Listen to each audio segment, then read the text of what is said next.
Hey guys, it's Stakey here. Thanks once again so much for the likes, the subscribes, the comments. All of you are so sweet and so nice. I can't thank you enough for all your support. Don't forget, the original authors' links are in the description below.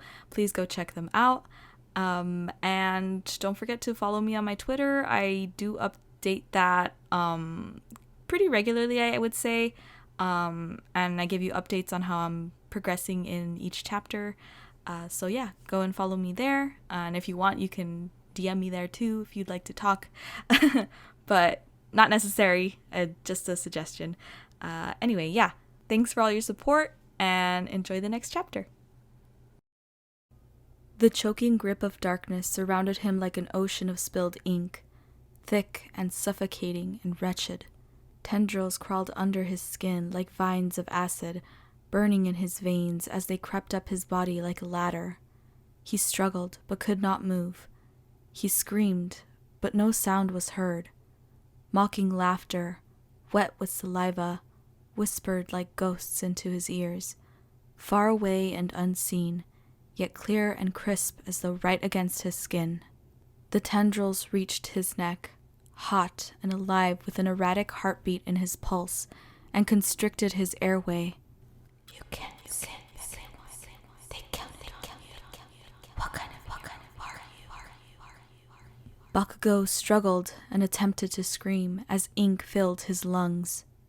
Then he woke up.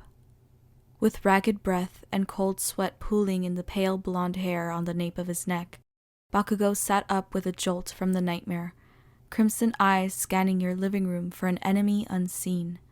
He clenched his jaw and screwed his eyes shut, letting his head fall into his sweaty palms when he realized where he was and where he wasn't. Even here they follow me, Bakugou grumbled, his words hot against his calloused skin. Hero work took a toll on everyone who chose the profession. Bad was always packaged in with the good, and all you could do was minimize the damage while keeping yourself both physically and mentally intact. Bakugou was resilient in everything he did, at least in public. Even he couldn't stand strong every single day without breaking, but he let no one see that ache, that vulnerability, that weakness if he could help it. Once, he and another group of heroes didn't fare so well against a well-planned ambush from a band of villains. Rather than let him return to his empty apartment to stand in a cold shower until his skin pruned, the other heroes on the mission dragged Bakugou into a movie night, where no one really watched the movie. Instead, they had all sat in silent understanding that grieving together in solidarity felt slightly better than grieving alone. His nightmares were rare and usually vague, but the effect remained the same when he woke up. The exhaustion from the previous day at the amusement park must have sent Bakugou into a deep enough sleep to trigger the vision. At least you weren't awake to see him in this pathetic state. Wait, why did Bakugou care how you saw him? Your opinion of him didn't matter, and wouldn't influence him one way or another. He'd be gone soon, never to see you again. You were just someone who let him stay here, an unintentionally involved observer in his current life fuckery. With a scowl, Bakugou stood up from the couch, glancing back at your closed bedroom door before moodily stomping towards the bathroom. You lay curled up in bed, warm covers wrapped around you as you stirred from sleep. Your dreams were interesting, your ears and face warming while you remembered the vague images of Bakugou swirling around in your head. How the hell were you going to face him when you were dreaming about him just now? I'm so screwed. You groaned into the pillow while blinking away the sleep from your eyes and adjusting to the light filtering through dancing dust particles in the room. A smell coming from outside your bedroom made your nose twitch. Huh? What? Still groggy and stiff from sleep, you misjudged how close you were to the edge of the bed and, unceremoniously, toppled right over onto the hard floor. Fuck! You screeched as the floor connected with your back, the sheets halfway spilling over the mattress as well. Oh, shit. That hurt. Ow. You asked yourself why you were so cursed with clumsiness of all things. A couple of quick knocks at your door immediately dulled the pain in your lower back as you held your breath. You okay? Bakugou's voice echoed from the other side of the door in your own language. His heavy Japanese accent laced into the words in a surprisingly appealing way. He's still here, you thought selfishly. You bit your lip to keep from groaning as you entangled yourself from the sheets and stood up before answering. Yes? Hi, I'm okay. Wow, I sound stupid, you thought while rubbing the spot on your back and flinging open your bedroom door, only to, once again, come face to face with Bakugou's chest. He looked down at you with a quirked eyebrow before you stepped back to put some distance between the two of you. Apparently, he either had no sense of personal space, or he didn't mind if you stood this close to him. Only one of those options seemed plausible. You cleared your throat and avoided eye contact before addressing him properly. I'm fine. He must have understood since he turned around to head back in the direction of the delicious smell coming from the kitchen. Did he make breakfast? After grabbing your phone from the nightstand, an unread message from your friend urging you to spill the beans from the previous night, causing your notification light to blink. You walked out of your room to see Bakugou standing with his back to you, his hands busy at the stove.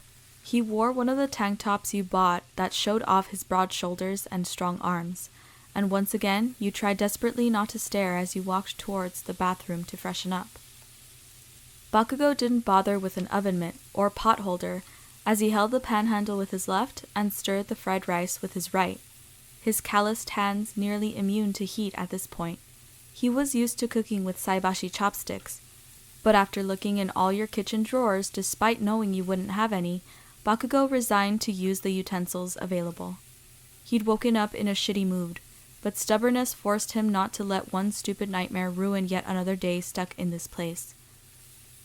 Deku, you better work fast to get me the hell back home, he muttered, while easily tossing the rice like an expert chef. With the combined brain power of top heroes back home working around the clock to find a solution to this mess, Bakugou assumed that it shouldn't be long before he'd be able to sleep in his own bed and get back to his normal routine and life. As he plated 2 servings of rice, the bathroom door opened behind him, and you walked up with an inquisitive look on your face while staring at the food. Fried rice? Is that a common breakfast thing in Japan? You asked as the phone in your hand translated. You had that same hungry look in your eyes as last night before the two of you left the park. This was definitely a self-indulgent meal after eating familiar food the previous night, but he didn't really care.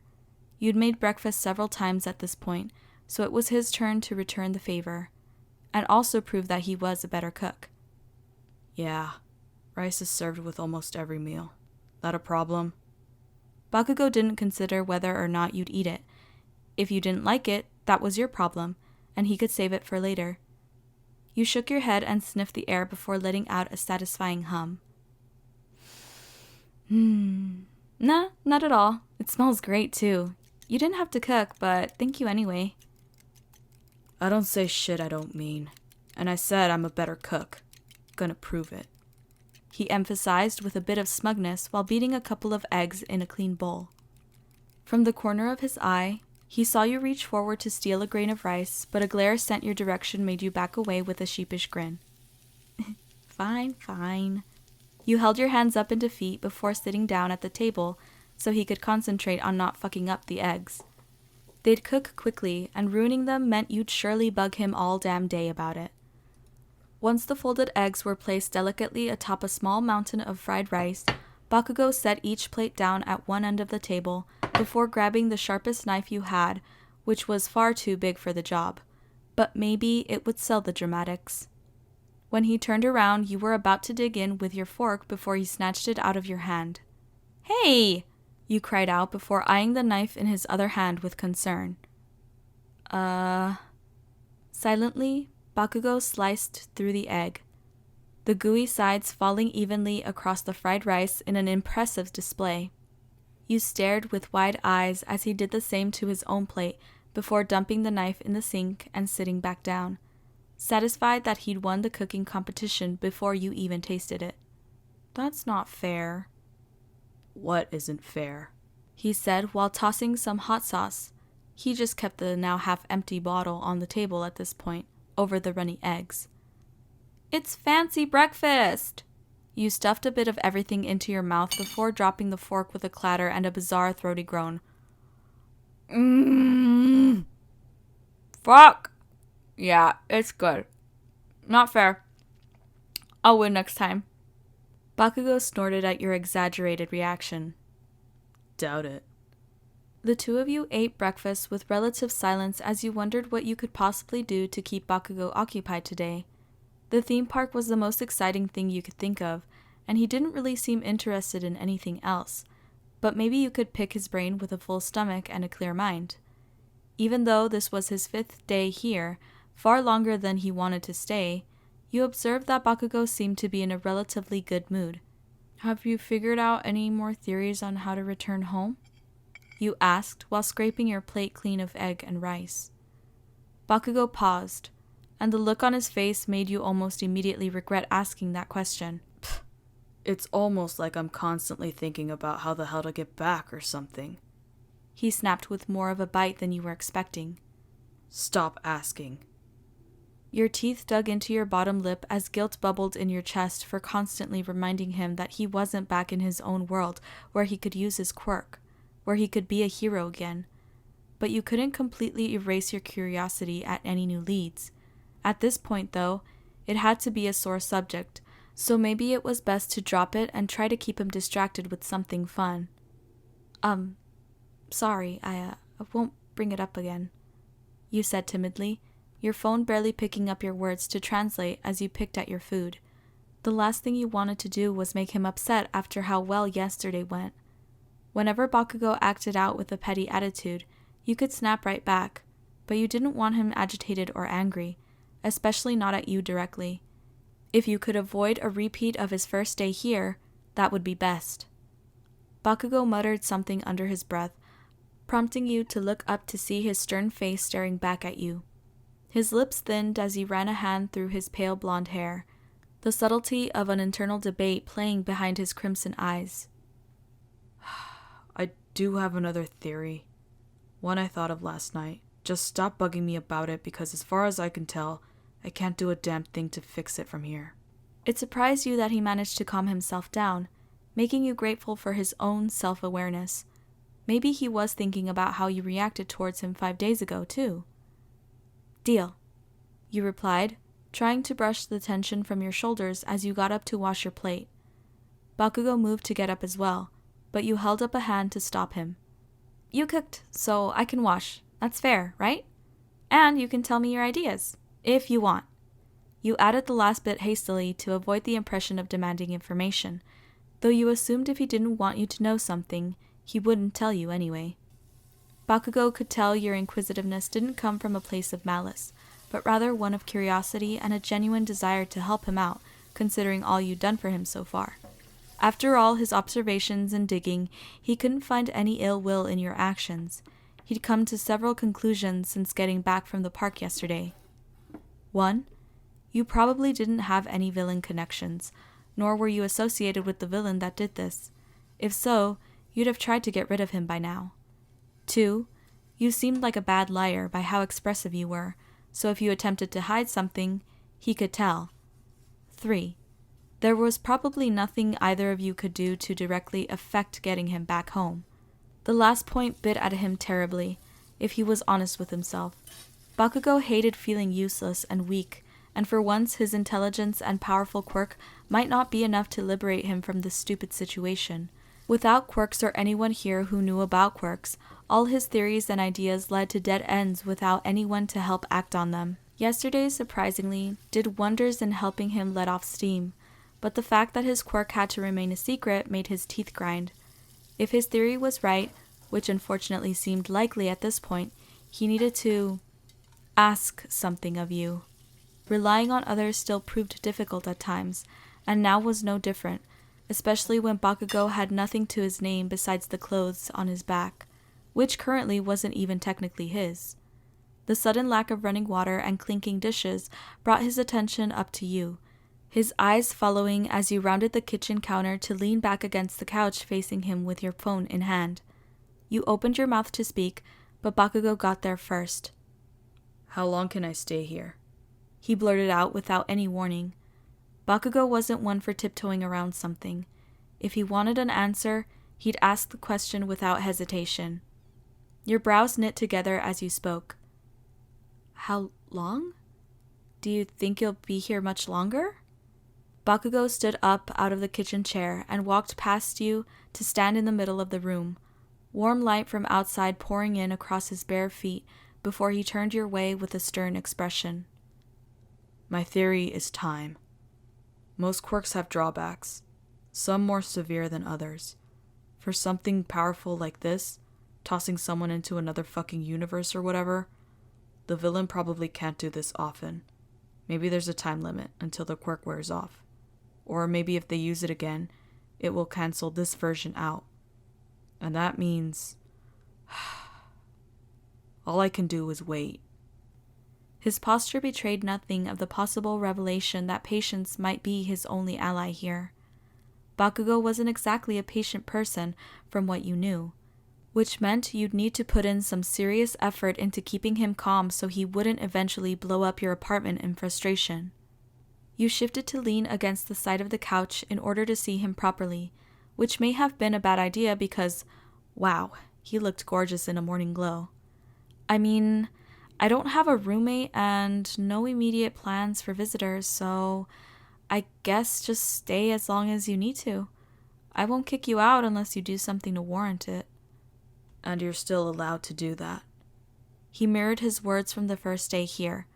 Bakugou was a hero after all, so villainous behavior seemed completely out of character for him. Hell, in the manga he hated smoking, went to bed early, and never talked back to teachers, a law-abiding citizen to the core. Sometimes his attitude wasn't the best, but that certainly didn't warrant you leaving him to sleep on the streets. If he actually did something that made you feel uncomfortable, you'd be surprised. You nodded, letting him know you understood the weight of his words. Things seemed so solemn now that you wanted to try changing the subject. So, is there anything you wanted to do today? I have to go back to work tomorrow, so if you wanted to go out and explore something, we can. A blonde eyebrow lifted in your direction, making you squirm a bit. Or I can just leave you alone today since yesterday was so social. Up to you. Bakugou crossed his strong arms, bare from the black tank top he wore, and eyed you without blinking. Did you give me all the half-decent suggestions on Friday, or are there other things to do here? That's right. He'd chosen the most exciting thing from the list you provided, so what was there left to do if nothing else interested him? You hummed to yourself while trying to think quickly, your toes wiggling against the floor until your eyes landed on the video game console under your TV. Video... Oh, I know!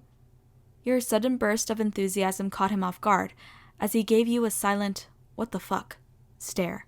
But you ignored him. Do you have VR technology in your world?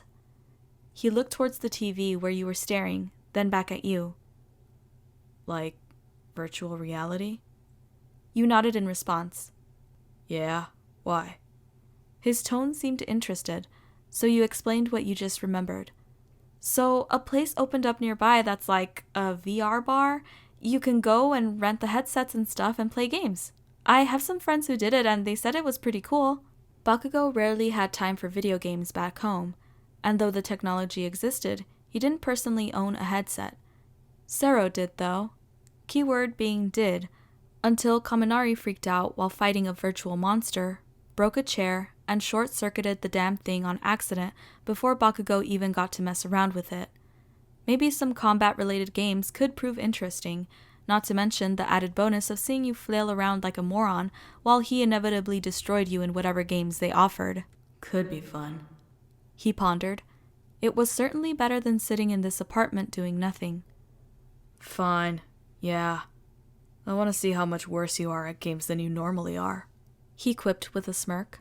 Your excitement at his answer disappeared when you undoubtedly realized he was insulting your video game prowess. Well, you said. We'll see. We've just been playing fighting and racing games so far, so maybe I'll surprise you with some hidden skills, smartass. You stuck your tongue out at him, which made Bakugou's eye twitch involuntarily. If your so-called skill could match up to your smug attitude, he might actually be impressed. The phone in your hand suddenly buzzed, and Bakugou watched as your face changed to one of mild annoyance when you rolled your eyes and typed quickly on the screen, mumbling something he couldn't hear or understand. He took your distraction as an opportunity to head into the bathroom to shower and brush his teeth, but the sound of quick footsteps behind him made Bakugou turn to see you skid past him, effectively blocking him from the bathroom. "Nani o shiteiru no?" Bakugou asked while you pressed something on your phone. Are you going to shower? "Yes." Let me go first, you asked, hands together in a mild plead. "What? Why?" You cleared your throat before answering, avoiding his stare for whatever reason. I'll probably take longer to get ready, so let me go first. Also, it's my bathroom, so I call dibs. Thanks! Before Bakugou could argue, you backstepped into the tiled room and closed the door. Why is she so damn weird? Bakugou threw up his hands in defeat, stopping at the small closet to sift through his remaining clothes. If he was stuck here one more day, he'd pretty much be out of clean clothes. Almost a week. Was the last time I went this long without fighting. He sat on the couch, wondering what wild stories the media were inevitably cooking up about his disappearance, when an unusual sound echoed from the bathroom into the living room, making him tilt his head and listen.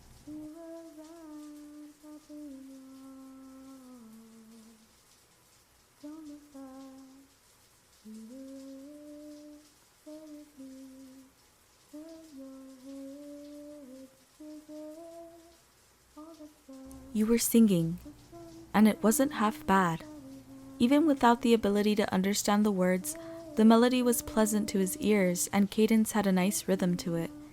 He didn't know much about singing, considering Jiro was the only one with any remote musical capabilities. But Bakugou either liked something or hated it, rarely balancing between the two in indecisiveness. And this? He hated to admit it, but he liked it. A calm washing over him as he listened to your voice, projected through the echo of bathroom tiles and running water. You smiled to yourself as you washed the soap from your body, bubbles and suds sliding down the drain. Today might not be as exciting as yesterday, but you try your best within your ability to keep Bakugou content. When you stepped out of the shower and wrapped a towel around yourself, however, you looked around the bathroom and clamped a hand over your mouth with a horrid realization. You didn't bring clean clothes into the bathroom with you. Fuck. God, I'm so dumb, you whispered to yourself through gritted teeth. You were so used to living alone that it would have been too good to be true for you to always remember to grab your clothes before you showered while Bakugou was around. It wasn't like your pajamas were particularly dirty after wearing them only to sleep in, but you much preferred sliding on clean clothes right after a hot shower. You sighed before putting back on your oversized shirt and pants, hiding your underwear in the towel crumpled in your arms, before setting out a clean, folded towel for Bakugou. It wasn't necessary, since he knew where they were, but you still wanted to be a good host. After taking a breath to steady yourself, unsure why you felt so nervous considering you weren't running out in a towel or anything, you grasped the door handle and stepped into the living room to see Bakugou lounging casually on the couch, apparently just waiting for you to finish. You really needed to get him a book or something to read to occupy some of his free time. You loosely gestured towards the bathroom before nearly jogging to your bedroom, nearly tripping over your own damp feet along the way before shutting yourself behind the door, closing you off from Bakugou's confused expression. He must think I'm a total weirdo. At least I can try and look kinda cute today. Maybe even show him that I can be good at games too. Too smug for his own good. For a moment, your hand hovered over a dress hanging up in your closet, but decided against it if you had to move around a lot playing a game, settling on jeans, boots with a low heel, and a light sweater. You looked at yourself in the mirror, nodding in approval at feeling pretty cute when your phone buzzed on your bed. I really shouldn't have told her anything.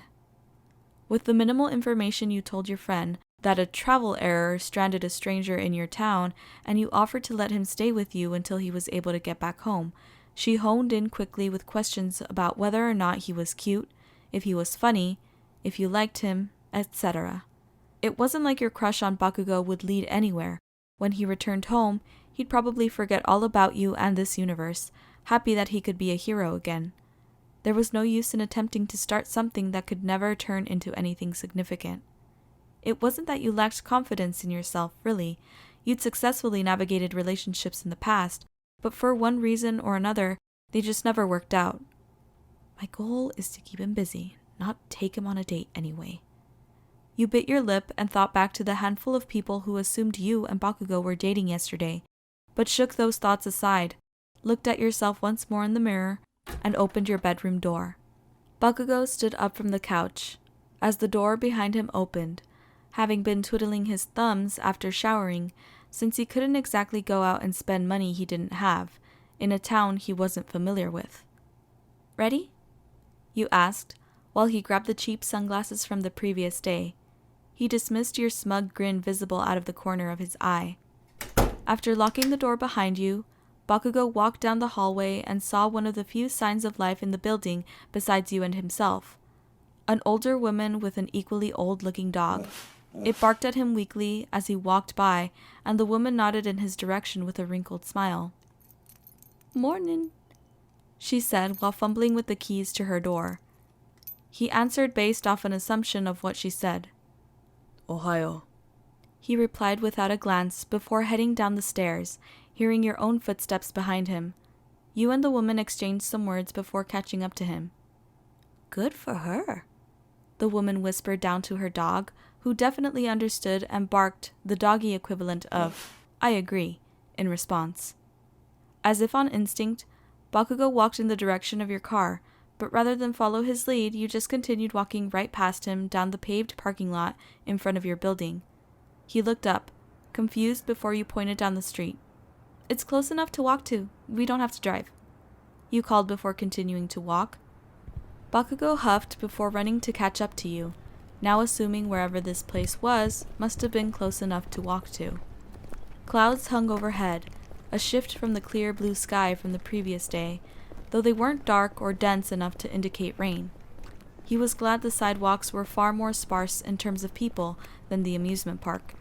Even though he somehow managed to avoid getting severely annoyed with busy, loud crowds, dealing with them 2 days in a row might just bring his mood down again, something he'd rather avoid.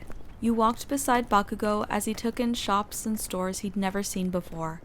At one point you tried to walk ahead of him, but his legs were longer and it only took a couple of steps to line back up.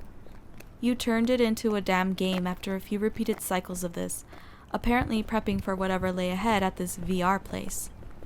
Would you co-op against some nasty monsters, or go against each other? Possibly both? Either way, he'd enjoy kicking your ass and proving you wrong.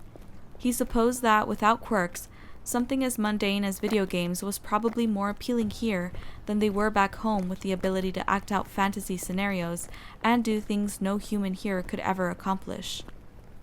As you neared the location specified on your phone, you tried to keep your eyes off Bakugou beside you, but it was becoming increasingly difficult to remain subtle with how, after each passing day, he seemed more and more at ease around you. Maybe this meant he was finally starting to trust you a bit, or at least didn't see you as some kind of villain accomplice. You looked up to see 2 women approaching from the opposite direction. Their hair was styled and sunlight bounced off the healthy-looking curls that draped over their shoulders delicately. With fashionable and expensive clothes and a walk that oozed of confidence and appeal, they passed by you and Bakugou, their heads turning noticeably in his direction. One of them definitely swayed her hips a bit as they waltzed out of sight, their heels clicking behind you until the sound disappeared. He didn't belong to you. Bakugou wasn't yours by any means. So why were you agitated all of a sudden? It was like you weren't even there, the woman completely ignoring you in favor of the handsome man walking on your right. Was it so obvious to them that the 2 of you weren't together? That he was far out of your league, despite what others assumed the previous day? The thought made you bite the inside of your cheek, but you shoved away the insecurity. Curiosity got the better of you, so you chanced to peek up through your own sunglasses at Bakugou, but he seemed completely unfazed by the women who just passed by. He didn't look back or acknowledge them at all, really. Maybe that meant he did have a partner back home, and just never mentioned them. Bakugou didn't seem like the cheating type based on his personality from reading both the manga and interacting with him in real life, so he was likely taken, uninterested in women, or disinterested in relationships at all. Finally, the two of you arrived at the place, VR Venture. The outside looked unassuming, the windows blacked out like a nightclub, while the sign above the door stood out in bold red letters. Bakugou followed you inside, a breeze of cool air wafting down from the air conditioning above the door. Hi there. Can I help you? A heavy-set man dressed casually in a t-shirt with a well-known video game logo on it caught your attention at the front desk. Hi, yeah, we've never been here before. How exactly does it work? You asked. Bakugou looked curiously around past the front lobby to the bar on the opposite side, various strangers sitting and laughing, while hallways on either side of the front desk led off to who knew where. The man nodded before jumping right into the rules. You pay for the time you're here and can play any available game. We rotate them out regularly, so we get in new games once a month and phase out others. It's in 1-hour increments. No food or drink allowed in the rooms with the equipment. Any questions? You shook your head and took out your wallet. Nope, got it. Can I pay for 2 hours? Unsure of how long Bakugou might want to spend here, maybe he'd get bored or maybe he'd get wrapped up in the experience, a couple of hours seemed like enough time to explore at least 3 or 4 games and, hopefully, have some fun. After paying, the man led you down one of the hallways and into a small room, maybe about the size of your bedroom, with a large TV mounted on the wall. 2 headsets and sets of controls lay on opposite walls in secure cubby areas. The man ran through a quick explanation of the hardware before leaving you and Bakugou alone in the room. Okay, so... Before you finished your sentence, you noticed Bakugou was already inspecting the headset before adjusting it on his head, surprisingly careful of how it sat against his hair. He couldn't see your smile. Not gonna wait for instructions on how these things work? You asked, while holding your phone in one hand and your own headset in the other. Bakugou clicked his tongue before rolling up the sleeves of his orange hoodie. No, I'm sure it's simple. Hurry up. He ordered, impatient to get started and beat the hell out of something, even if it was just in virtual reality. Fine. He heard you shuffling around while he experimented with the control sticks in his hand. Through the screen, latched onto his head, which covered the entirety of his peripheral vision, Bakugou stood in a simple virtual room with blank walls and a wooden floor. When he turned his head left, he looked left in the game. When he turned right, he looked right. Same with up and down. 2 disembodied hands floated in front of him, moving along with his own hands. It was a bit disorienting, but he'd get used to it. Pressing down buttons adjusted the fingers. Now, if only he could. I can't hold my phone while I do this, so we'll, just figure it out, you said before he noticed a second pair of hands appear to his right at the absolute perfect time. Really? He managed to find the right combination of buttons to flip you the bird, which he honestly found far funnier than he probably should have. Eventually, a menu popped up that allowed him to scroll through various games. The title screens made it fairly obvious what the games centered around: zombies, dinosaurs, space, etc. Several leaned more towards puzzles and problem-solving, but he didn't care about those too much. Bakugou was here for action first and foremost. Without asking for your permission or opinion, he chose the first option displaying a bloody rampage of decaying zombies. Could have at least asked, you said, but he didn't understand and was too busy figuring out the controls when the visuals changed to a dark and spooky graveyard, rain pouring down with surprising believability, and a dilapidated mansion on a hill far ahead. Trigger, zoom, move forward, reload. He memorized the controls quickly and looked over to see your own disembodied hands fiddling with some kind of long-range rifle. Sniper, huh? He was very curious to know if you could aim that thing, if how you played other games was any indication of your performance. After a minute or two, Bakugou heard the sounds of drooling virtual zombies stumbling in past the moss-covered gravestones. They dragged themselves forward as Bakugou raised his hands, a pistol in one and a machete in the other, only to see one zombie after another drop onto the dark wet ground before he even had a chance to shoot. Bakugou looked over to see the floating sniper rifle poised and level, the echoing sound of artificial gunshots vibrating in his ears. You weren't lying when you openly claimed some hidden video game skills. What the hell? He mumbled through a clenched jaw and grinding teeth as you, one by one, shot nearly every single fucking zombie in the beginning section, leaving Bakugou only a handful to deal with when you had to reload. Looking over, he saw you fiddle with the gun until you managed to flip him the bird in return, waving around your disembodied hands with glee. Payback, baka! You laughed. It was extremely difficult to keep from blowing up the damn controllers in his hands when you called him stupid of all things. There was no fucking way in hell he'd let you keep the lead, so he pressed the button to advance to the next level, a little harder than needed, swearing by the end of this that he'd come out with the highest score. If this was the only thing you might beat Bakugou at while he was in your world, you'd take it. It wasn't your fault he'd pick fighting games most of the time when at your apartment. He knew his strengths and how to play to his own advantage, but so did you. You couldn't help but laugh at his incoherent mumbling while your kill score remained slightly above his throughout the next 4 levels. Although you'd never shot a gun in real life, aiming in a game and blasting away virtual enemies gave you an adrenaline rush. Whenever you came home after a shitty day or needed to let off some steam, you always popped in a game full of extravagant kill cams and over-the-top weapons. It was cathartic, in a way, porting yourself into a stronger, more capable body with the assets to beat the shit out of anyone who pissed you off without consequence. No wonder Bakugou enjoyed being a hero so much. It wasn't the only reason, obviously, but it was probably on the list somewhere between beat Deku and blow shit up. After 5 zombie-killing levels, the final individual scores were posted against the screen. Bakugou with 356, you with 372. Fuck yes! I fucking won! You yelled at the exact same time as Bakugou, but for very different reasons. When the main lobby screen reappeared, you took off your headset and looked to your left to see a fuming man with bright red eyes glaring at you, his hair only slightly mussed from the device. Uh-oh. Rather than snap at you, though, he just set the headset down and walked out of the room, leaving you standing there alone and confused. What? Is he really that mad?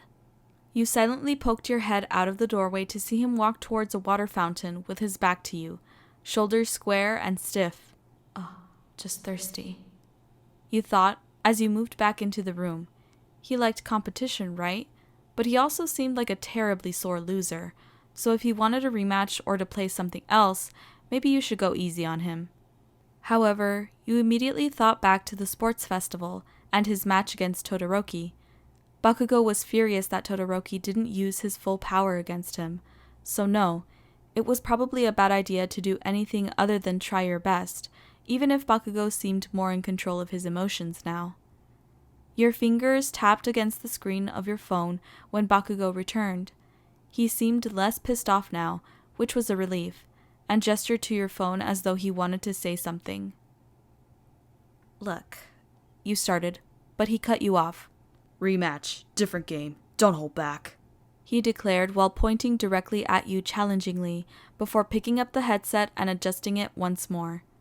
You stared at him before smiling, internally relieved that he couldn't see your satisfaction at knowing he wanted to keep playing games with you. Of course, he picked out the next game, a combat-focused competition. No more tag-teaming enemies.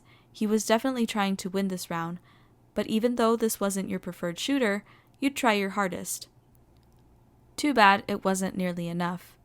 Bakugou was relentless with how he controlled his stylized cartoon avatar, tossing ridiculous weapons your way as you dodged, at one point almost forgetting this was just virtual reality and had to regain your balance to keep from eating the floor. You even swore you heard him laughing a few times. Several games and playthroughs later, a "time's up" screen popped up and the headsets powered themselves down automatically. You were out of breath, tired, and starving after 2 hours of what basically turned into a workout, since Bakugou kept choosing close combat games. Wow. Okay. Should have worn gym clothes or something. You mumbled, while taking off the helmet and attempting to smooth down your hair. Looking over towards Bakugou left you almost speechless, however. You had no idea he'd taken off his hoodie, but he did, and you silently wondered how the hell you hadn't said something absolutely stupid by now. Sweat slid down his arms and neck as he removed his own headset, flipping his hair from side to side like a model in a staged commercial. He looked your way, and you quickly busied yourself with removing the handset straps from your wrists, turning your back to him in the process. Bakugou stared as you struggled with surprising effort to remove the wrist straps, but as you took a step forward to just yank them off so he could get the hell out of here, you freed yourself without help and shoved them into the cubby attached to the wall. It was more of a workout than he'd anticipated, which honestly felt great. Even though his quirk concentrated around his palms, a mild side effect caused a bit more sweating than normal, even with tame exercise. You'd made the mistake of wearing a sweater, but he wasn't about to bug you about it since you looked more exhausted than he felt. You cleared your throat after putting away the equipment and turning to him with your phone. "Well, that was pretty fun, right?" you asked with a bit of a sheepish grin. He noted you were acting a bit odd, but couldn't place whether or not to be suspicious yet. You weren't fucking lying about being halfway decent at something, he stated, while sliding back on his hoodie now that he'd cooled down a bit. Once again you looked offended, and he couldn't help but grin. All it took was one insult to bring back your attitude. Who won that game, His eyebrow twitched. Who won the rest of them, huh? You stuck your tongue out at him and made for the door. Sore loser. There's one thing I can beat you in, and you can't take that satisfaction away. But, anyway, I'm starving. Now. Want to find some food nearby? Yeah. Are you obsessed with food or something? Always hungry, he said, while following you back out to the lobby. Bakugou enjoyed good food, sure, and right now could go for some lunch, but you had some sort of love affair with food that resembled Kirishima's. The two of you walked out onto the street, the sidewalks noticeably busier now that it was past lunchtime. Bakugou slid back on your cheap sunglasses. He was growing secretly fond of them, and walked as though he knew exactly where he was going. He didn't. Have any particular cravings? You asked while catching up to him. He really wasn't picky, so Bakugou just shrugged to let you pick since he found that Japanese place the previous night and cooked breakfast this morning. If he picked somewhere, you'd likely go along with it, so instead, he wanted to see where you'd gravitate towards without any suggestions. Shops lined the side of the street, people filtering in and out for their weekend chores before shuffling back into the tedium of work the next day. You hummed next to him before jogging ahead to a store directory of the area, humming while going through the list of restaurants and places nearby. He couldn't read any of it, but the area looked fairly expansive according to the map. Okay, we're here. You pointed to a red dot on the map and traced it up towards the area opposite your apartment. Oh, this place. He watched your finger tap about a block up the road. I have some friends who've been there, said it's pretty good. For all he knew, your friends had shitty taste. What kind of food is it? I think they said it's like a fusion type place. Tacos, maybe. I really don't care. I'm hungry enough to eat anything. Without waiting for his answer, you skipped past the concrete column displaying the map and walked down towards the restaurant. Bakugou followed, catching up only to play the who can stay ahead of who game once more, because you were a stubborn brat who wanted to annoy him, no doubt. The place was far busier than he expected it to be when the two of you arrived, so either the food was in fact good, or they were running a promotion to bring in customers. Whatever smell hit his nose, though, a bit spicy, warm, with something else he couldn't quite place, made Bakugou's mouth water. While waiting in line, you grabbed a menu, which unfortunately didn't have that many pictures and certainly no Japanese translation. Bakugou grumbled, which you knew was from his inability to immerse himself here with the language barrier. It didn't seem to pose too much of an issue until there was a lot of reading or explanation involved. You held up a finger for him to be patient. Unlikely, but there was an attempt, before scanning the menu for something he might like. Spicy, spicy. Illustrated peppers indicated spiciness level, and only one item had 3 peppers. Typing on your phone, you used the app to translate. How many spicy tacos do you want? Hoping he could decipher the text in a way that made sense. Bakugou grabbed the phone out of your hand to read the message before scowling, his own fingers typing out a reply when the keyboard switched over to Japanese characters. Don't assume you know what I want. The rough translation read.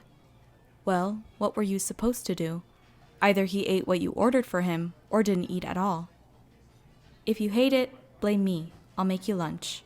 You shoved the phone in his face, mildly annoyed that he chose to be difficult now of all times. He had no choice but to accept your help, and you knew he was aware enough to know that. He pushed the sunglasses up to his hair, giving you a hard stare with piercing ruby eyes. With obvious reluctance, he gave in and held up 3 fingers for 3 tacos. Rather than wait with you in line, Bakugou went ahead and sat at one of the few empty booths in the place, beating out a couple who were forced to sit in the back near the bathrooms. At least his "fuck off" attitude was good for something. After ordering at the counter and grabbing 2 bottles of water, you sat down opposite Bakugou, not unlike the previous night. He crossed his arms and stared at nowhere in particular, while you noticed staring from another direction. More like several directions. You couldn't help but spot several women and even some men discreetly checking Bakugou out from the corner of their eyes. While it irritated you, you couldn't do anything about it. First, because he wasn't yours, and second, because you had been doing the same for the past 4 days. Bakugou, on the other hand, didn't seem to notice or care about the staring, reacting the same way he had when the women passed by him earlier. His eyes lit up when the server brought his food, however. You had to hold in your laughter because it was such a genuine reaction you could relate to, excitement over delicious-smelling food. Apparently, Bakugou didn't appreciate your attempt to keep from laughing because you felt a kick to the shin under the table right as he dug into his food, which gave off the distinct smell of habanero peppers. His expression betrayed nothing. You little shit. 2 could play this game. You waited for Bakugou to let his guard down for just a split second. When his mouth was full, you brought your foot into his own shin, forcing his eyes up to glare at you, and shaking his head with a silent threat that you didn't really take seriously at this point. You were sure it didn't hurt anything but his pride. Before he could retaliate, however, you pulled your legs up and sat squarely on the seat to protect them from whatever kick he might unleash. He looked mildly startled when his shoe hit nothing but air, and you slapped your hand across your mouth to keep from laughing when he bent down and looked under the table. Muttering what you assumed was colorful language, he stared at you while he continued to eat as if daring you to pull something else. You had no idea why seeing him annoyed at such a small gesture was so funny, but it was. The food was, in fact, delicious, once you managed to calm down and start eating. Bakugou ate everything on his plate, so he must have liked it at least a little bit, which meant he couldn't say shit about you ordering for him. When you were done, you pointed towards the restrooms in the back to let him know where you were going, and left Bakugou to fend for himself for a few minutes. You looked at yourself in the mirror and attempted to smooth down your hair with a fold-out brush in your purse. You realized you just need another shower after all that exercising. At least he didn't say anything if he thought I looked bad, you noted while washing your hands. He seemed to blurt out whatever he was thinking if it suited him, but hadn't been deliberately mean since the first couple of days. Whether he thought you looked good, though, was a different matter, considering his lack of interest so far. Maybe he was just neutral on looks. Either way, you flicked those ideas aside and exited the restroom. Immediately catching your attention were 2 women standing. No, practically leaning against the booth Bakugou sat at. Speaking of first days, he looked like he was about to literally blow up, his knee tapping up and down rapidly under the table like a jackhammer. They were definitely in prime flirt poses. You knew how some women acted in front of attractive people to gain their attention, because you'd been there yourself on more than one occasion. Shit. You quickly walked towards the exit, and as soon as you caught his "get me the fuck out of here" glare, Bakugou stood up from the table, nearly shoving one of them out of the way as he followed you outside. Fucking vultures, Bakugou thought as he stormed down the sidewalk in the direction the two of you came from earlier. Like lions ready to pounce on their prey at the first open opportunity, the women swooped in and crowded the booth. Bakugou wasn't stupid, and he knew the look of flirty desperation all too well. It was disgustingly pathetic. Coupled with the fame and acclaim of hero work were the horribly agitating fans. It was the whole reason he dressed inconspicuously when not on patrol. To have some damn peace and quiet without being bombarded for autographs and pictures every 5 minutes. Anonymous packages were sent to his office at the agency, and very few were worth keeping. A drawer in his desk he rarely sat at was stuffed with letters from hopeful kids wanting to be a hero like him and people grateful for his effort. The rest? Foul and obscene and stuffed in the trash after being blown up for good measure. Even here, where no one fucking knew who he was, people couldn't leave him alone. He'd honestly enjoyed the inconspicuousness of being here so far, so this pissed him off enough to storm out and back towards your apartment. He heard your voice beside him as he walked, but Bakugou tuned you out. He'd dealt with enough socialization over the weekend and just wanted to be away from people right now. After a minute, you stopped trying to talk and focused on keeping up a few steps behind him. At least you had enough common sense to know when to leave him alone. Luckily, the walk back was a straight shot with few turns, something easy enough for him to remember without trouble. Bakugou dug around in his jeans pocket for a key. That definitely wasn't there. damn it. I've got it. Bakugou stood aside as your hand came up to slide a key into the lock. As soon as your hand turned, he grabbed the handle and pushed the door open without waiting for you. You stood awkwardly in the doorway and watched Bakugou drop down onto the couch without so much as a word in your direction since you sat in the restaurant. He was obviously mad about something, but you had no idea what, and it seemed best not to ask since he ignored you on the way here. With your shoes removed, you locked the door and walked further inside to see Bakugou nearly as reserved as day one. Arms crossed while he stared at some blank spot on the ceiling with a scowl. He definitely gave off "don't talk to me" energy. Not knowing what else to do, you decided now might be the best time to take a shower and wash off the dried sweat and clear your head. You picked out some clothes from your bedroom and walked back out to see Bakugou in the exact same spot on the couch, still very much brooding. Biting your bottom lip, you wondered if you did anything to make him upset, or if it was something you were completely oblivious to. Maybe it was the women back in the restaurant, making you wonder what they possibly did to turn Bakugou into a silent statue. Turning towards him as you crossed the living room, you pointed towards the bathroom. Bakugou acknowledged you for half a second before turning away to continue staring at the ceiling. You gripped your clothes tighter and sighed before disappearing into the bathroom and turning the shower knobs for scalding hot water. Bakugou knew he was unreasonably pissed off, considering the circumstances, but he didn't really care. He had a right to see that whatever he pleased and no one, definitely not you, could stop him. He did notice you weren't singing like you were this morning. It was unimportant anyway. Inconsequential. After several minutes of silence aside from the running shower, he got up and slid a fighting game into your console. Maybe if he could combo the shit out of some NPC, it would help him feel better. A real punching bag would be ideal, but nothing he could do about that. When you came out of the shower, he didn't bother acknowledging you and instead continued to focus on the game flashing on the TV screen. He did see you pause as though you wanted to say something, but seemed to decide against it and disappeared back into your room behind him. You came back out after a moment, and for some reason he expected you to be annoyed with his silence at this point and bug him about it, but you didn't. Instead, he heard the shifting of a kitchen chair as you sat down and, out of the corner of his eye, watched you pull out a book he'd seen you reading before. He noticed your hair was still damp and your posture was reserved before he tore his eyes back to the video game. If you want to talk, it's fine.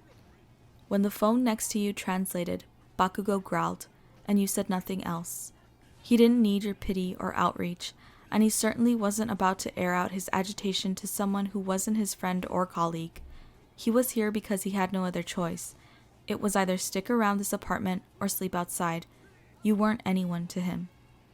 Luckily, you didn't attempt any more conversation for a long while. He'd barely moved from his position on the couch, one foot propped up on the cushion, when he heard you shuffle behind him, his hands stilled on the controller. I'm going out for a walk. I'll be back later. All he did was nod in acknowledgement, but whether or not you noticed Bakugou wasn't sure when he heard the front door open and close.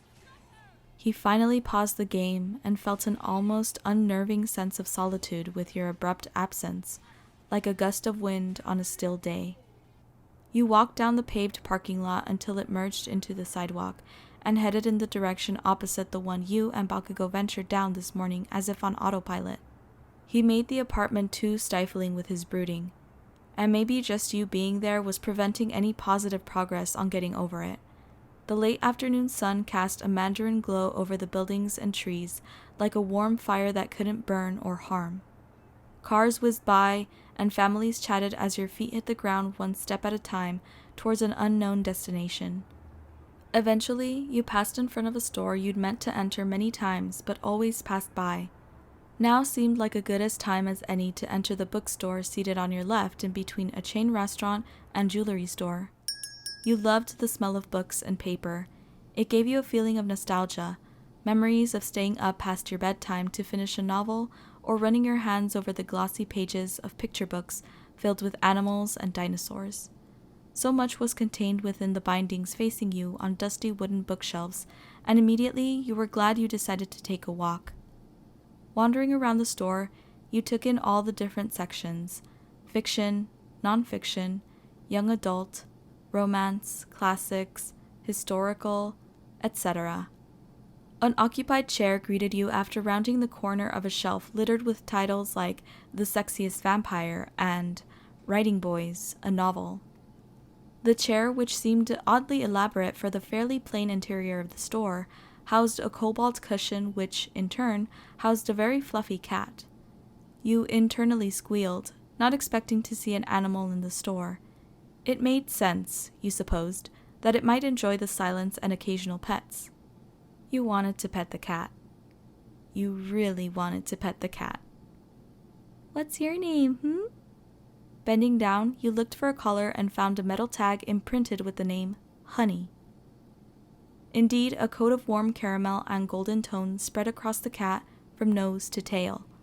You lifted your hand slowly to let it sniff you, soft tail flicking over the edge of the chair. It purred, and you smiled as its head butted up against your hand. You took out your phone and took a picture to send to your friend with the blunt caption, "Cat," in all caps. When Honey got tired of you, it hopped down from the chair and scurried off to another hidden part of the bookstore. At some point, you wandered into a section with encyclopedias and dictionaries. You hummed while browsing and paused when your eyes read the spine of a small but wide paperback book that read Japanese Dictionary. Picking it up, you flipped through the thin paper pages to find not only single words, but common phrases and inquiries translated for ease.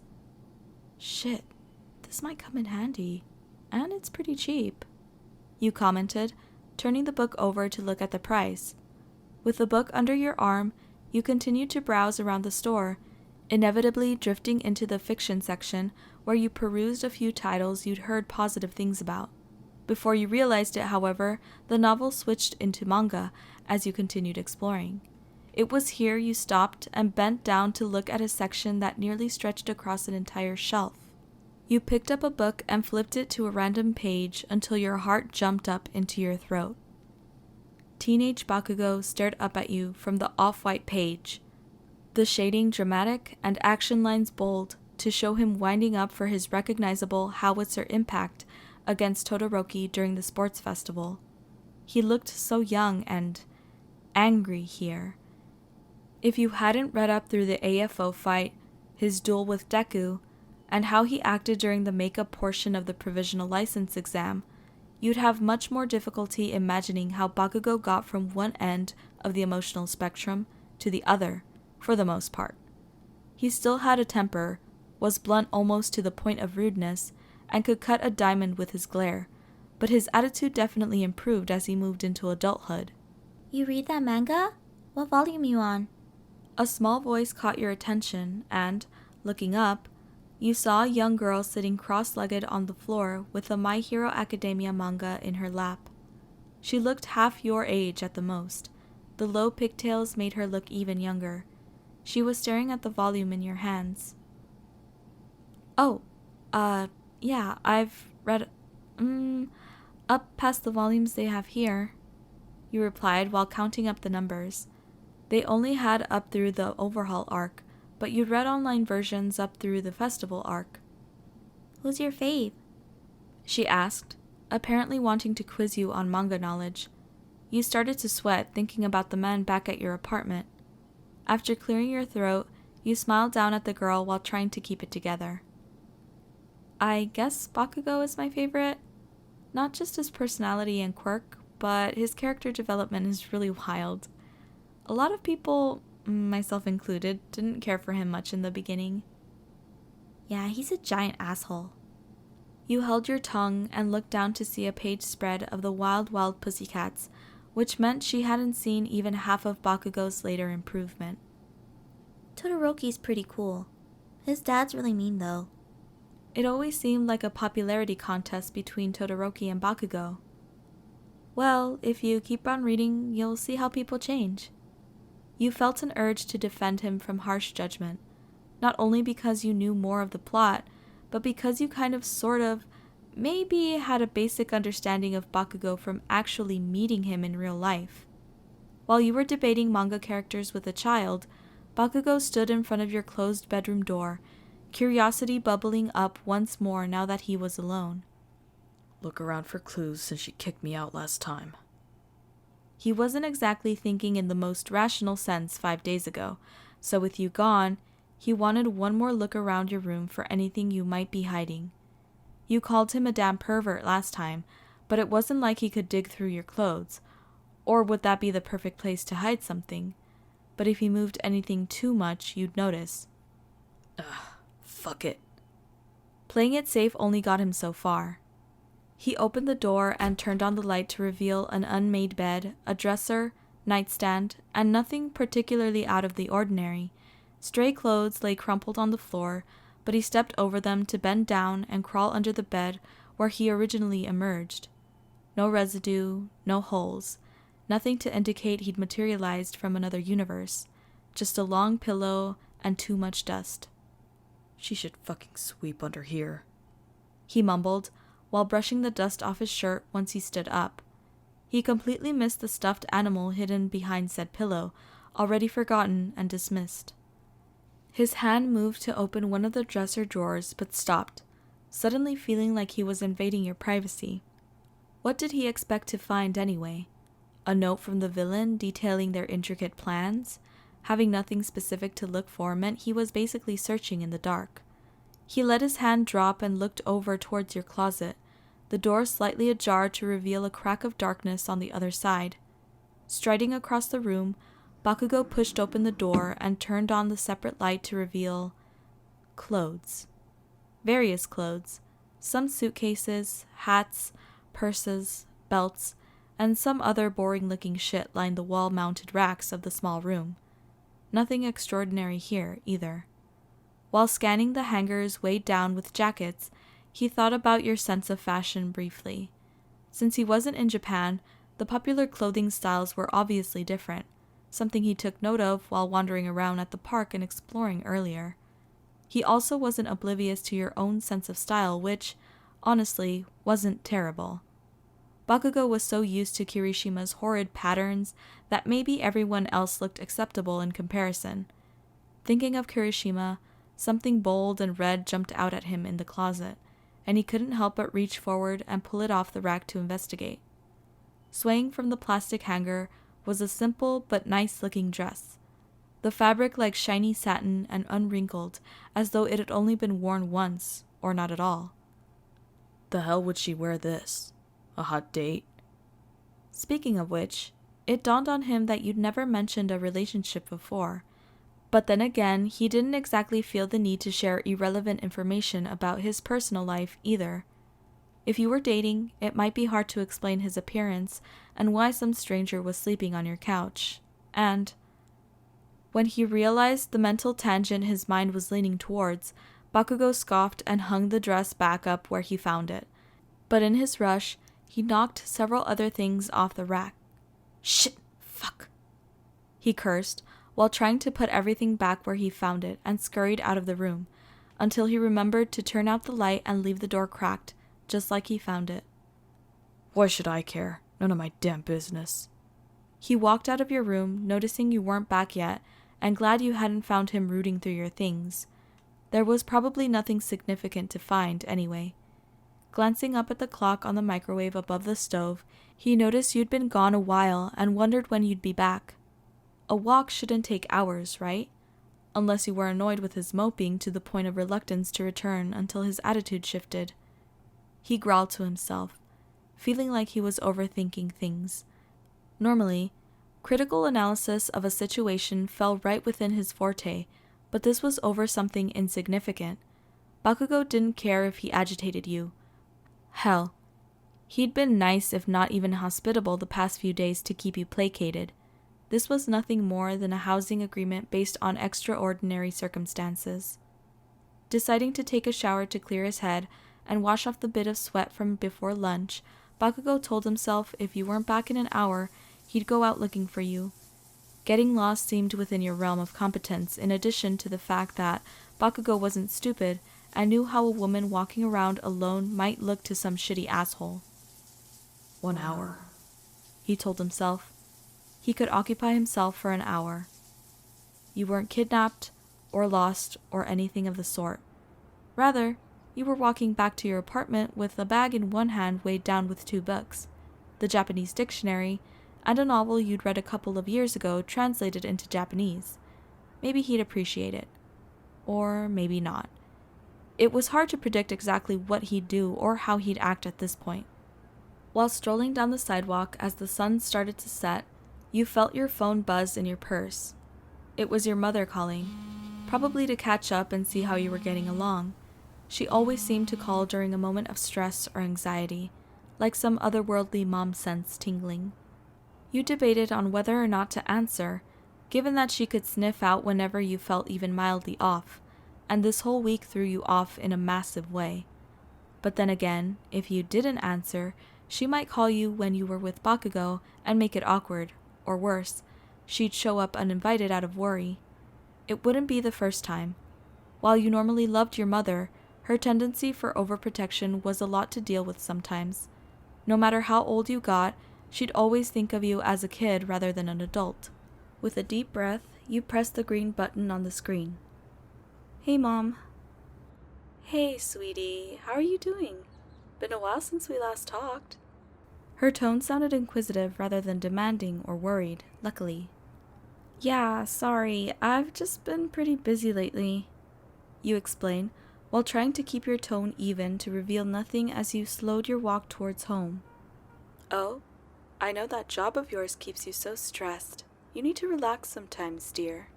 Occasionally, you called your mom for advice on dealing with stuff at work since she went through a lot of the same experiences. Technology changed while people remained the same. Oh, trust me, I'm aware. You laughed awkwardly, since your job was not the current stressor in your life. Without realizing it, you'd wandered all the way back home, but not wanting to go upstairs just yet, you walked in circles outside your apartment building with your phone against your ear and a bookstore bag in your hand. Have you found any potential partners? I know the last date you went on was a while ago, your mom asked. You stared at your phone for a second with a slack jaw, wondering how the hell she pinpointed your mental conundrum with her ridiculous mom senses. Technically, there was someone on your mind, but you dug the toe of your shoe into the sidewalk at the thought. Telling your mom about Bakugou in an incredibly vague way wouldn't do any harm, right? She might even offer up some advice. I did meet someone, but it's not like that, you told her, trying to come up with a way to explain the situation without outright lying to her. Okay, explain what it is like. Damn it. Well, he's cute. No, very cute. And funny and smart and everything, but he's not going to be here long. Just a temporary visit from somewhere else, so I don't see much of a point in trying to start something that isn't going to last, you know? Mentioning any self-doubt about Bakugou's capacity to like you romantically would raise her red flags and start her on a tangent about not thinking badly of yourself and to be confident that anyone would be lucky to be with you. Quiet echoed back on the other end of the line for a moment, as your mother hummed that familiar thinking, before she answered. Well, you're smart. You're my kid after all, and you never know what might happen in the future. Anyone would be so lucky to be with you. I just want you to be happy, and sometimes you have to make yourself vulnerable to find that little bit of happiness. Your mother could always throw out some sentimental kindness, and you could feel the edges of your vision blur as you held back tears. Yeah. Thanks, Mom. I want to be happy too. While you walked in small, slow circles in front of your building, Bakugou stood several stories above the ground and debated whether or not to go out looking for you. Dumbass, it's getting dark. He wandered over to the window overlooking the parking lot to see if you were coming down the sidewalk, but his eyes stopped on a slow-moving figure below. She, from a closer look, had your hairstyle, hair color, and was dressed in what you changed into after your shower. Bakugou huffed out his nose, wondering what the hell you were doing just standing around outside before he noticed the phone in your hand. He mentally questioned who you were talking to before tossing the inquiry out like stale bread. It didn't matter. It wasn't any of his business. You weren't lost or hurt, so nothing to worry about. Sweetheart, sometimes you just gotta jump. We never know what life has in store for us in the end, but some opportunities come by just once in a lifetime, and when they do, you just have to go after them. No holding back. I don't want you to regret never doing what you want to do because you're scared. It was honestly amazing advice that seemed almost too applicable and real to be mere coincidence. Would you regret it if Bakugou disappeared and you never said anything, letting the chance slip away forever? You choked out a, "Thanks, Mom. You're the best." You know I am. She laughed. Well, I gotta go now. Your dad is making dinner and it's starting to smell like it's burning again. Bullshit. I know he's a better cook than you retorted. Watch the language. You're an adult, but you'll always be my baby. And don't call me out like that. That's what the internet says now, right? Call-outs? Oh my god. You tried not to double over in laughter at her horrible attempt at staying relevant. I should go and get some dinner myself, I think. Keep me updated on this mystery man of yours, she urged. You rolled your eyes at her exaggeration, even though Bakugou was definitely a mystery at times. You exchanged words of love before hanging up, feeling honestly far lighter than you did before your walk. Okay, get it together. You can do this, you said, giving yourself a pep talk and smacking your cheeks, internalizing something Kirishima might say to pump himself up when faced with a massive hurdle to get over. The chill in the air started to seep into your bones, so you finally made your way back to your apartment with a little bit of confidence and your mother's words ringing in the back of your head. You opened the door. Stepping inside, you noticed Bakugou had finally removed himself from the couch and was grabbing a glass of water as he turned to you. He still looked a bit agitated, but just not quite as much as before you left. Bakugou dropped a few ice cubes into his glass before closing the freezer door. His shitty mood had dissipated for the most part, and he was getting bored again with no one to talk to. Nodding towards the bag hanging from your hand, he wondered if you'd tell him where you ran off to. With your phone in one hand, you set the bag on the table and began to speak. Hi. Didn't think I'd be gone so long, but there was a cat at the store and I got distracted way too easily. A cat? He clarified. You nodded with a smile. It was fluffy and cute, and its name was Honey, but of course when cats don't want attention anymore, they just run away. But anyway, while I was out, Bakugou watched you pull out a small but thick book and hold it up to the kitchen light. I found this Japanese dictionary. Dunno, it might help since, you know. You trailed off awkwardly with an unfinished sentence, but Bakugou knew you were referring to his unknown amount of time stuck here. Buying the book was practical, he'd give you that much. Setting that aside, you pulled out another, smaller book with a less boring cover, and he immediately noticed the text on it was all in Japanese. So, this is actually a novel I've read before, just in my language, obviously. I found a copy in Japanese, so I picked it up. I don't know what kinds of books you like, but if you get bored, it's better than nothing, I guess. Bakugou stepped forward and snatched the book from your hand. Rude! You exclaimed, without any seriousness behind it as he read the back cover. Fantasy, dragons, territory squabbles, war. He didn't have time to read often, but at least it didn't seem too dull. Thanks, he said without thinking, but he didn't feel like taking it back.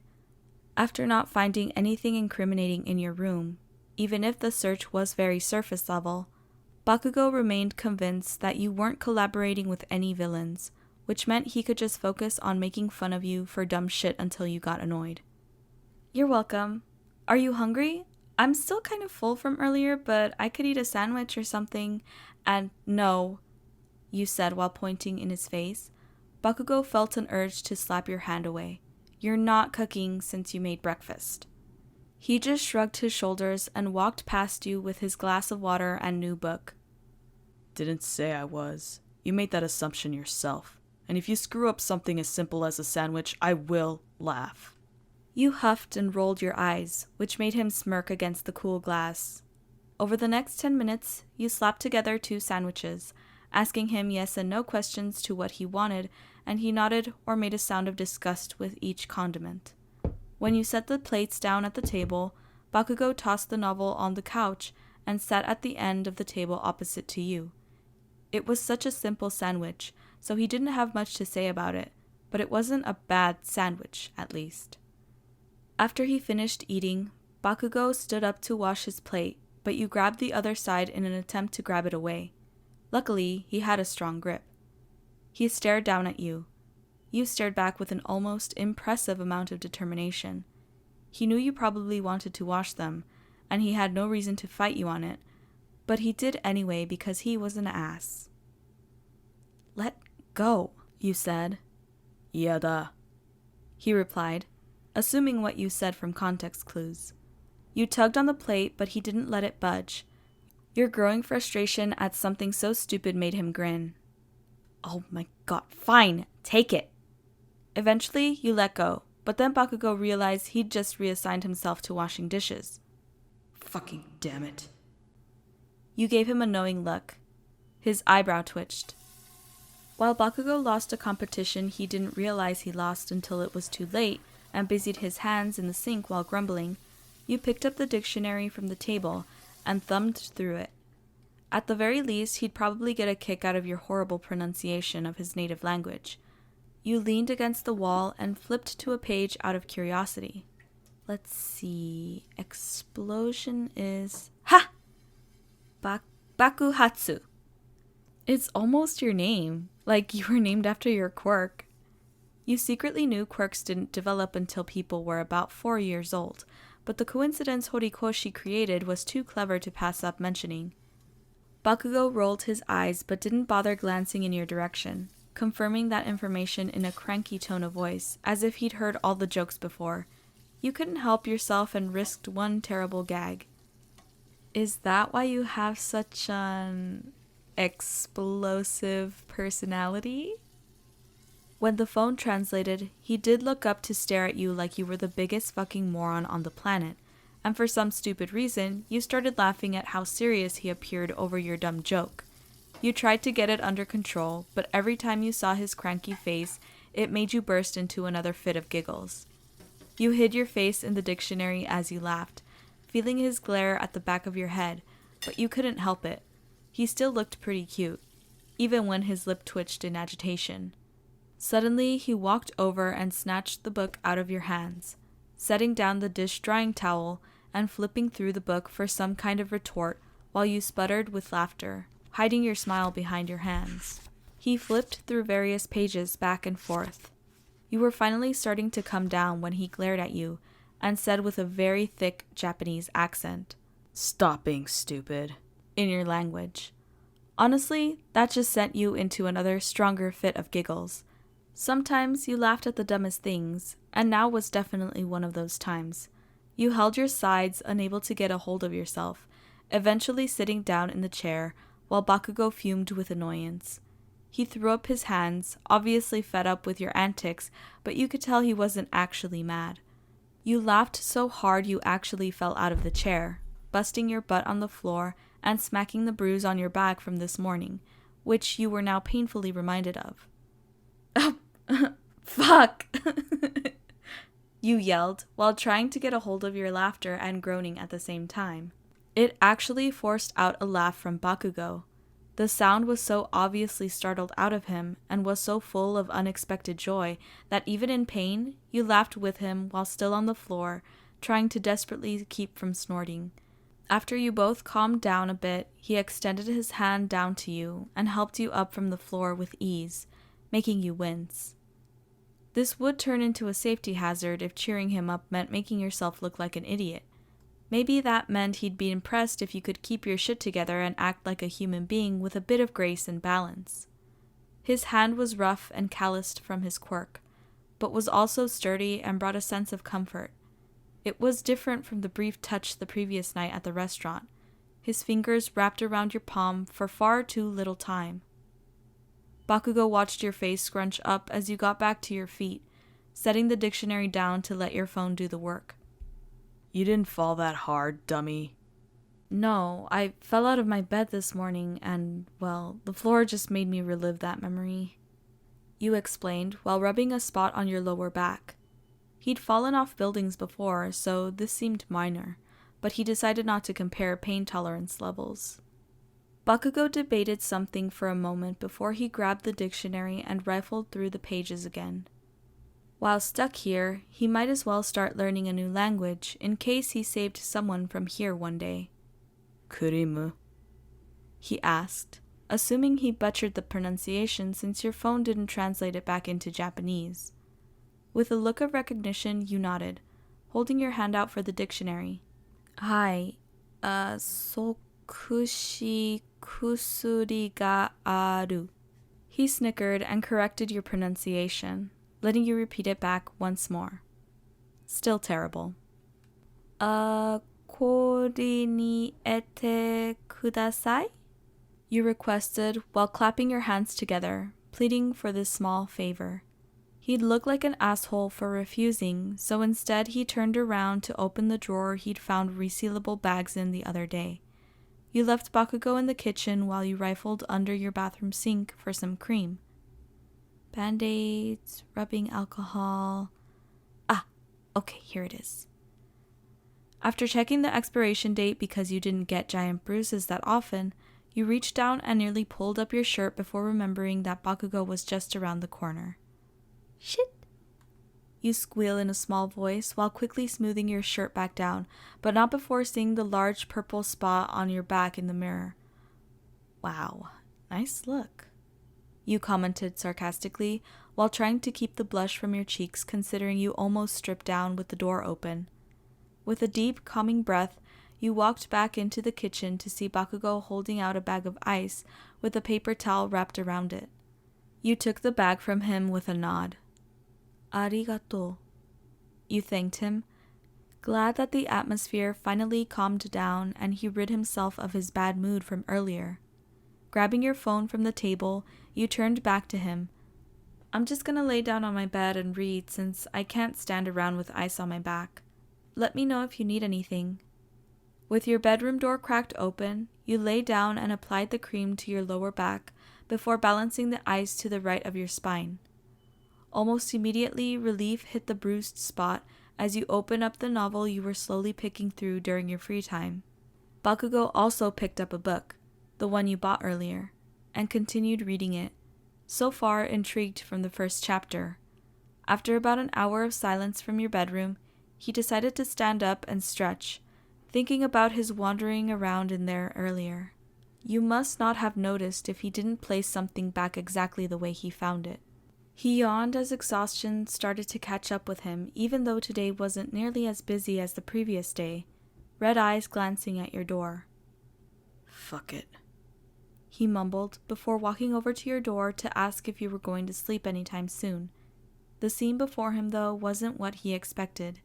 You lay sprawled on top of your covers, feet towards your pillows and head at the end facing the door, one arm dangling down while the other sported a distinct line of drool under your chin. The bag of ice lay melted at your exposed back. You were fast asleep. No wonder you were so quiet. He could have left you there and walked back out to brush his teeth or wake you up, but for some reason, unknown to him, he didn't. Instead, Bakugou picked up a folded blanket he'd found in your room earlier and spread it over you. You gave him blankets so he could return the favor. just a favor, He thought to himself as he exited your room, closed the door, and thought nothing of it. Fuck yes, I won! Oh my god, did you hear my stomach? Good golly. Y'all hear this shit?